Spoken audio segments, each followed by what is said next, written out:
The wind was cold, dust moved across the empty alien streets. A human traveler walked slowly, his boots crushed broken glass and dry leaves. He was not here for fun, he was searching for parts, anything useful, anything left behind. The buildings were broken, the place looked abandoned, but suddenly he heard a sound, a soft cry, a voice, small and shaking. He stopped.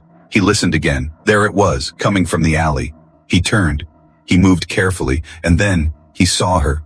A tiny alien girl, sitting on the ground. She was shaking. Her clothes were torn. Her skin was pale. Her big glowing eyes stared at him. She didn't run. She didn't speak. She just looked at him, tears still falling from her eyes. The human slowly knelt down. He didn't want to scare her. "Hey," he whispered, "are you hurt?" She blinked, then looked away. "I'm fine," she said softly, "but I'm alone." He looked around. No one was there. No footsteps. No signs of life. "Where are your parents?" he asked. She didn't answer.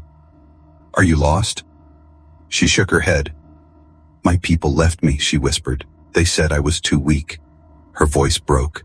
"They called me useless." The human felt a chill, not from the wind, but from her words. Too cruel, too cold.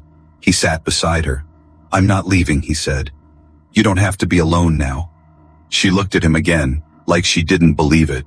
"Why?" she asked. "Why would you stay?" He didn't answer right away. He just offered her his water bottle. She took it with small hands, drank slowly, carefully. Then she said something that cut deep. "I've never had a birthday. I don't even know what it feels like." The human froze. She kept speaking. "Other kids had candles, cake, songs, hugs. But me? Nothing. No cake, no gift, no one to care." Her voice cracked again. She looked down, ashamed, like it was her fault, like she was he, or said. The human's hand tightened. Something inside him changed. He couldn't walk away now, not after hearing that. He stood up, looked down at her. "What's your name?" She didn't answer. He smiled. "Then I'll just call you Star. Because you deserve to shine." Her eyes widened. "Star?" she whispered. "No one ever gave me a name before." He reached out his hand. "Come on, Star. Let's go." She hesitated, then slowly took his hand, and that's when he promised himself this little alien girl would have her first birthday, and it would be one she never forgets. But deep in the dark alley behind them, a shadow moved, watching, waiting. Not everyone wanted Star to be happy, and danger was closer than the human knew. The sun rose slowly, light touched the ruins of the old city. The human and the alien girl walked side by side. Her small feet tried to match his long steps. She held his hand tightly, as if he might disappear. He didn't speak much, but he didn't let go. They stopped near a broken wall. He pulled out a food bar, broke it in half, gave her the bigger piece. She looked at it, then at him. "Why are you giving me this?" she asked. "I didn't do anything for you." The human smiled a little. "You don't need to," he said. "You're just a kid. And kids should eat." She ate slowly, like she wasn't used to food, like it might be her last meal. He watched her with sad eyes. "What's a birthday like?" she asked. The question came from nowhere. He thought for a second. "It's a day just for you. People give you gifts. They sing for you. They tell you how happy they are that you were born." Her eyes blinked, surprised. "That's real?" she whispered. He nodded. "And I'm going to give you one. A real birthday." She looked away. Her face turned sad again. "No one ever stayed," she said. "They always leave." The human's voice turned serious. "I'm not them," he said. "I don't leave people behind." "Not anymore." They walked on. Soon, they reached a small shelter. Just a roof. No walls. He had a bag with some things, a blanket, a toolkit, and a datapad. Not much, but enough to survive. She sat quietly in the corner, watching him fix a small heater. "Are you a soldier?" she asked. "Not anymore," he replied. "Were you strong?" He looked at her. "I had to be," he said. "But strength isn't only about fighting." She tilted her head. "What else is it?" "Taking care of someone who needs you," he said. "That's real strength." Her eyes widened. She didn't answer, but she moved closer to him, just a little. That night she lay on the floor beside his blanket. He gave her the warmer side. She didn't ask why. She stared at the stars above. Her voice broke the silence. If I have a birthday, can I choose a wish? The human smiled. Yes, Star, he said softly. You get one big wish. Anything you want, she whispered. I want a family. Her voice was almost a breath. I want someone to call home. He turned to her, didn't speak, just watched her fall asleep, curled up like a child afraid to dream. But he didn't sleep. He stayed awake, thinking, planning. He would give her what she asked. Tomorrow, he would begin. He would build her a birthday, one piece at a time, even if the world didn't care. But outside, in the dark, someone else was awake too, watching them from far, eyes filled with hate. A voice whispered in the shadows, the cursed one still lives. She must be taken back. The human had no idea the real fight was only beginning. The next morning came quietly. Soft light touched the shelter. Star was still sleeping. Her tiny hand clutched the edge of the blanket. The human stood outside, looking at the sky. His mind was already working. Today, he would start her birthday plan. He turned and looked at her. She looked peaceful, like a child finally safe. But he knew peace wouldn't last long. He packed his small bag, took a few tools, and an old trade card. There wasn't much credit left. He walked to the nearby trading post. It was crowded and noisy. Aliens of all kinds moved around. No one smiled at him. He moved quickly, looked at a stall full of candles. Old Earth-style birthday candles, the seller said. He bought a small box. Next, he found a tiny toy. It was dusty but still worked. He pressed a button. It lit up and made a soft humming sound. He smiled. That's perfect, he whispered. He gave one tool in trade. His bag grew lighter. At the food stall, he saw a round sweet cake, not big, but colorful. The price was high. He looked at the last thing in his bag, a small human medal. He had worn it during the war. The seller raised an eyebrow. You sure about this? The human nodded. It's for someone special. He took the cake carefully, wrapped it in cloth. His heart felt warm, but his eyes noticed something strange. Someone was watching him. A tall alien in dark robes, standing still in the crowd, staring only at him. The human turned, walked away fast, didn't look back, but he could feel it. Danger was near. Back at the shelter, Star was awake. She smiled when she saw him. You came back, she said softly. He placed the box in front of her. One by one, he opened it. The candles, the toy, the cake. Her eyes went wide. Her hands covered her mouth. For me, she asked. Her voice was shaking. He nodded. Your birthday is tomorrow, but we'll start early because you waited too. Ooh, long already, she laughed. A soft, sweet laugh. The first real one. It filled the air like music. She picked up the toy, pressed the button. It lit up. Her face glowed with joy. I never got anything before, she whispered. Not even a rock. The human smiled gently. Well, now you have a toy, a cake, and me. She looked at him, really looked. Why are you doing this? No one ever wanted me. He knelt beside her. Because you matter, he said. You're not trash. You're not cursed. You're just a little girl who deserves love. She blinked fast, trying to stop her tears. But outside, far beyond the walls, that dark figure still watched. It spoke into a communicator. She has bonded with the human. Prepare to retrieve her. She must not belong to them. The human didn't know. He was making joy, while others planned to steal it. Star hugged the toy close, and for the first time she whispered, I think I'm happy. The sun was going down. The sky turned orange and red. Star sat near the old heater. Her toy glowed in her hands. The human returned with firewood. His boots were covered in dust. He placed the wood down, lit the small fire carefully. Star watched him, her eyes full of wonder. Tomorrow is my birthday? She asked. He nodded and smiled. Tomorrow is your day, he said. You'll get candles, you'll get cake, and you'll make a wish. She looked at him quietly, then asked, will you be there too? He sat beside her. I promise, he said. I'll be right there.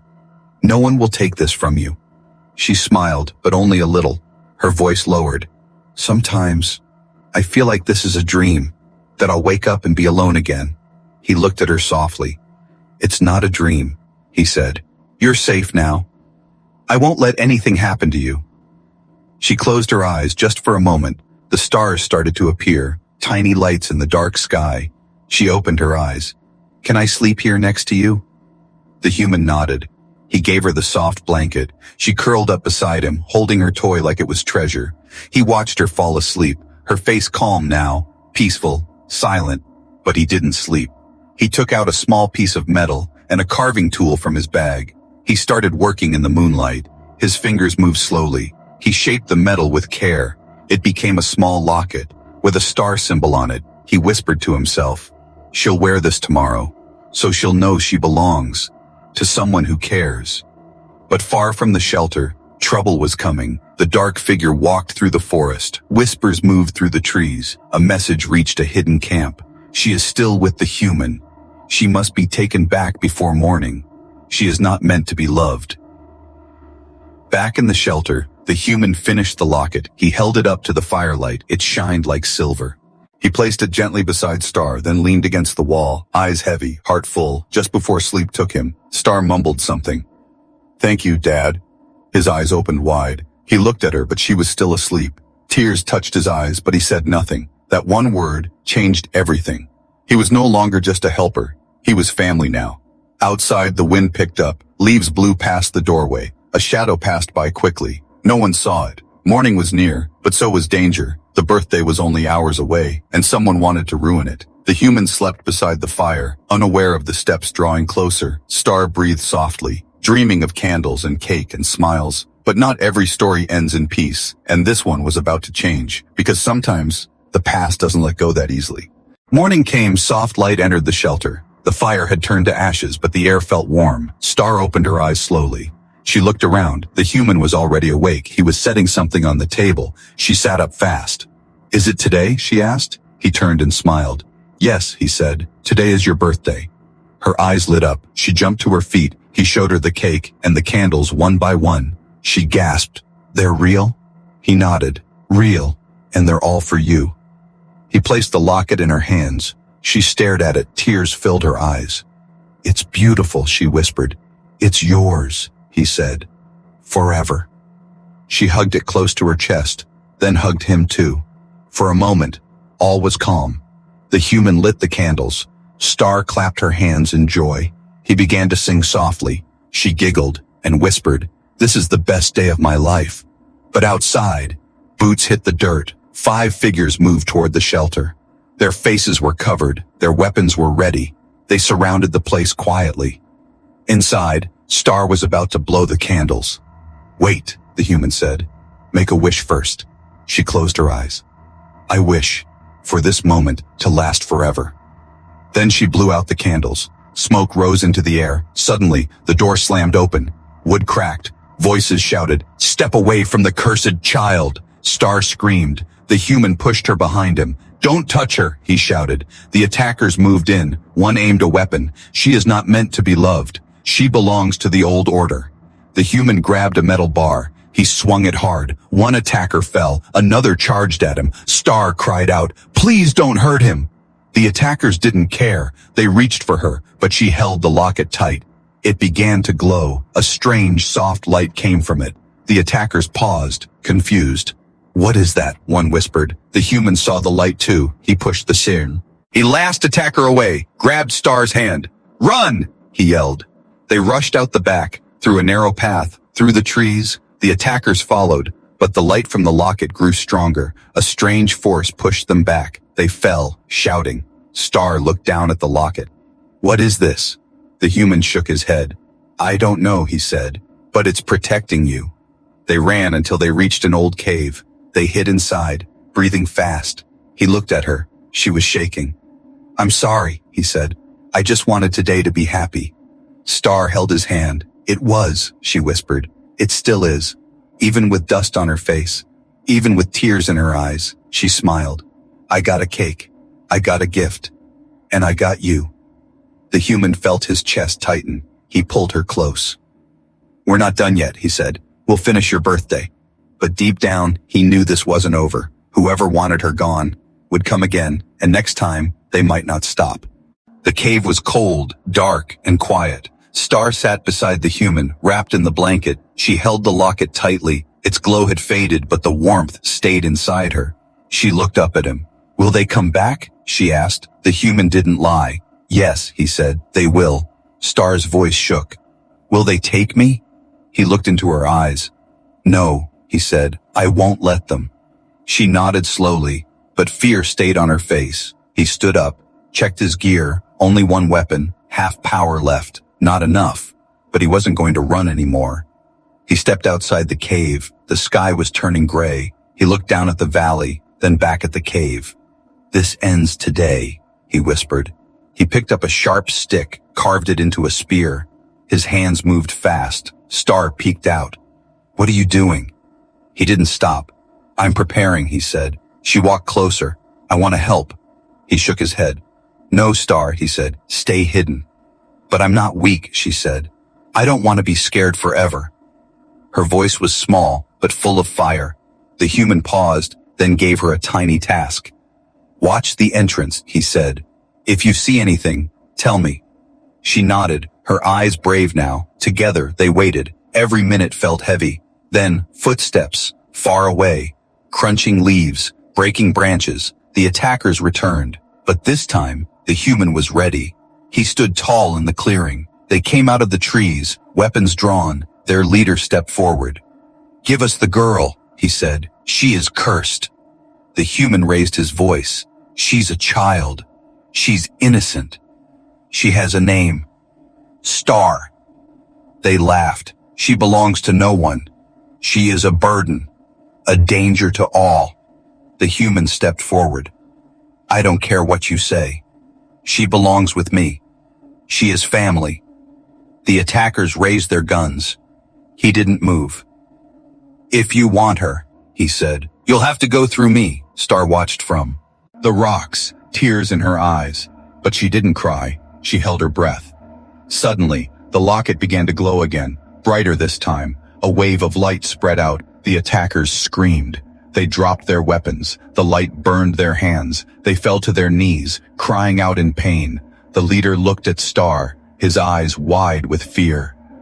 She's chosen," he gasped, then turned and ran. The others followed. Into the woods, gone. Silent, the human turned around, ran to Star. She was shaking, but smiling. "You did it," she said. "No," he said softly. "We did it." She looked up at him. "I'm not cursed?" He shook his head. "You're a blessing." She hugged him tight, the locket still glowing between them, warm, bright, alive. That night, they sat by the fire again. He pulled out the crushed cake and lit one last candle. "Make a wish," he whispered. Star closed her eyes. "I wish to stay with you, forever." And the candle burned strong, against the wind, against the dark, just like their bond. Morning light touched the cave. Birds sang softly in the trees. Star opened her eyes slowly. She was warm and safe. The human sat nearby, sharpening a piece of metal. He looked calm, but his eyes were tired. She sat up, rubbed her eyes. "Did you sleep?" she asked. "Not really," he said with a smile. She walked over and sat beside him. "Are they gone?" He nodded. "For now. But they'll come back, won't they?"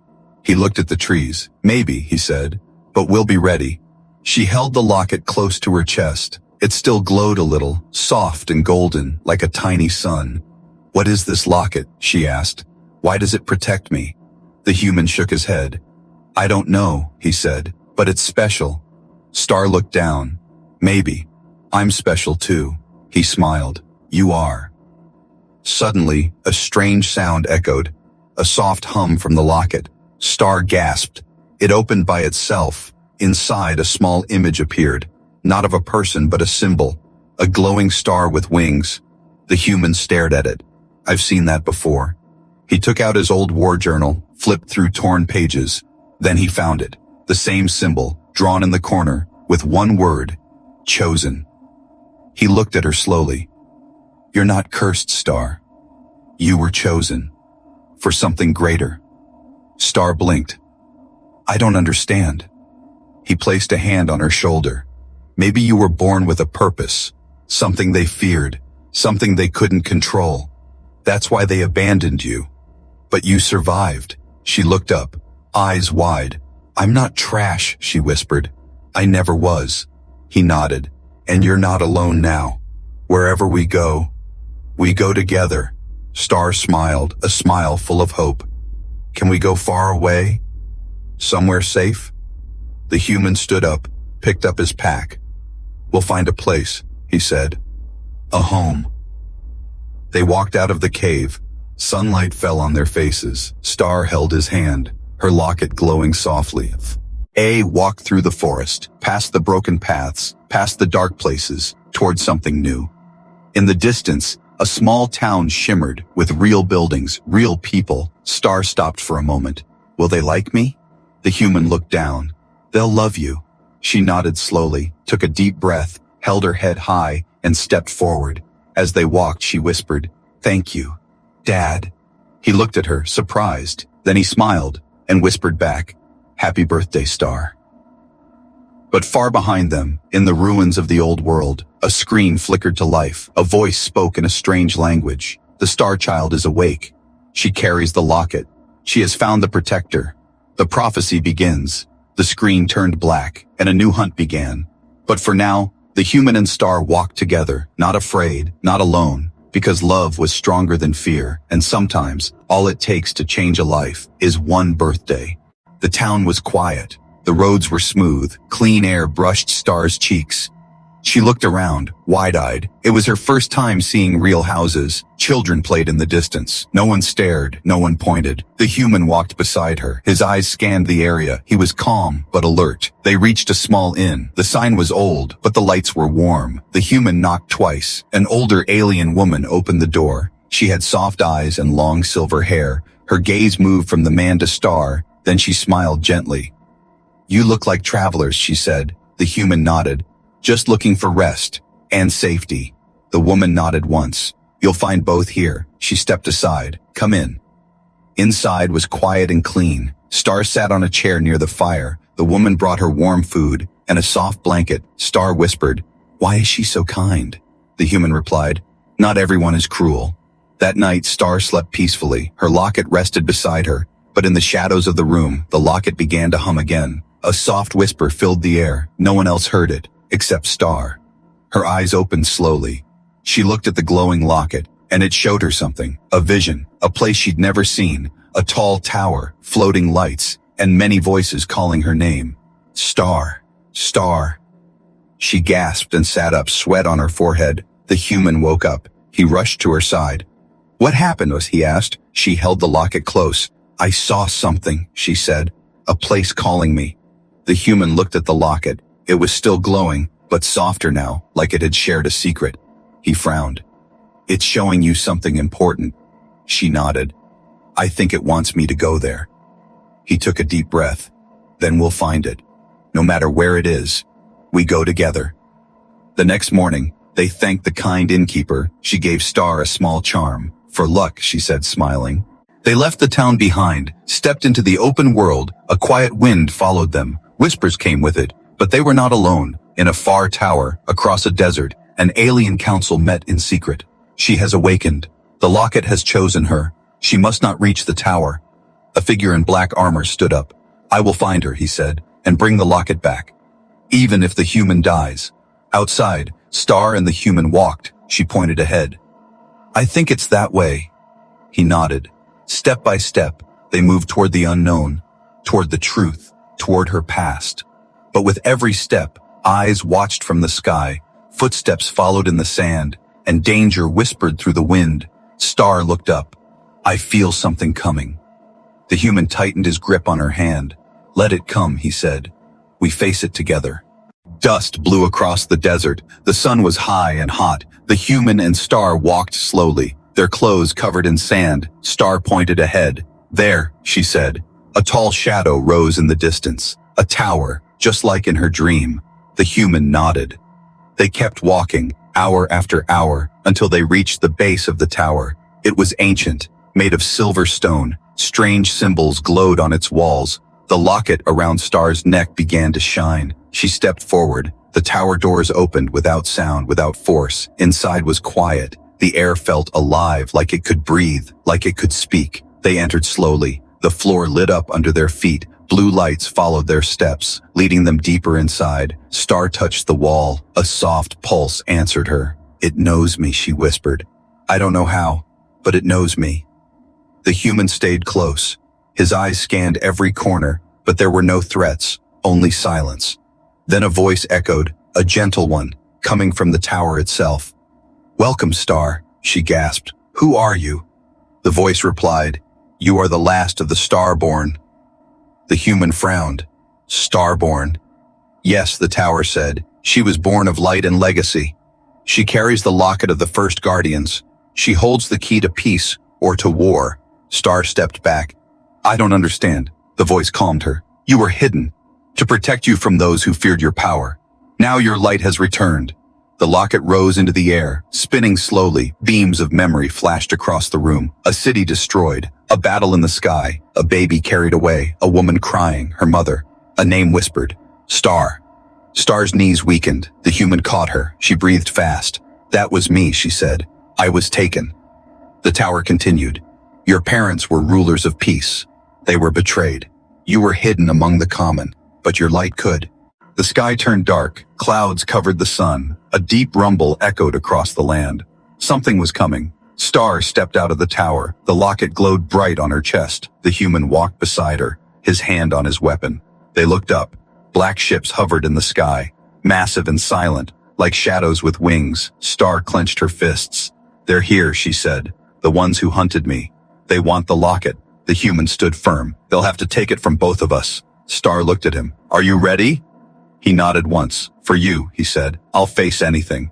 The ground shook. One ship landed nearby. Its door opened. Black armored soldiers marched out. In front of them stood a tall figure, the same man who had sworn to bring her back. His eyes were cold, his voice sharp. Starborn, he said. You do not belong here. You are a danger to all. Star stepped forward. I belong wherever I choose, and I choose to protect. The man pointed. Take the locket, he ordered. His soldiers moved fast, weapons drawn, but before they could reach her, the locket shined like a star. A force pushed the soldiers back. They flew through the air like leaves. The human raised his weapon, fired at the attackers. He moved fast, shielding Star with his body. Star closed her eyes. She focused on the light inside her. She felt something unlock, a deep power rising. When she opened her eyes again, they glowed like twin suns. The wind spun around her. The ground lifted dust in circles. She floated slightly above the earth. Her voice was calm. I am Starborn, she said, and I won't run anymore. With a wave of her hand, a beam of light shot out. It hit the enemy leader. He fell to his knees. Impossible, he whispered. You were just a child. Star looked down at him. Not anymore, she said. The soldiers dropped their weapons. They stared in fear, then turned and fled. Back to the ship. The enemy leader stood slowly. His face was pale. Finish it, he growled. Star shook her head. No, she said. I won't become what you are. I won't destroy. I'll heal. The locket floated up again. It sent out a wave of golden light across the sky, across the land. The dark ships began to shake. They lost power, one by one. They fell from the sky slowly. No fire, no noise, just silence and light. When it was over, the wind calmed, the clouds cleared, and the sun returned. The human walked to Star. She was still glowing, but her feet touched the ground. He placed a hand on her shoulder. You did it, he said. Star smiled. No, she whispered. We did it. People came out from nearby towns. They saw her, they saw the locket, and they bowed. But Star just looked at them kindly. Don't bow, she said. I'm not your queen. I'm your hope. The human smiled proudly, and for the first time, Star didn't feel small. She felt seen. She looked up at the sky and whispered, Happy birthday to me.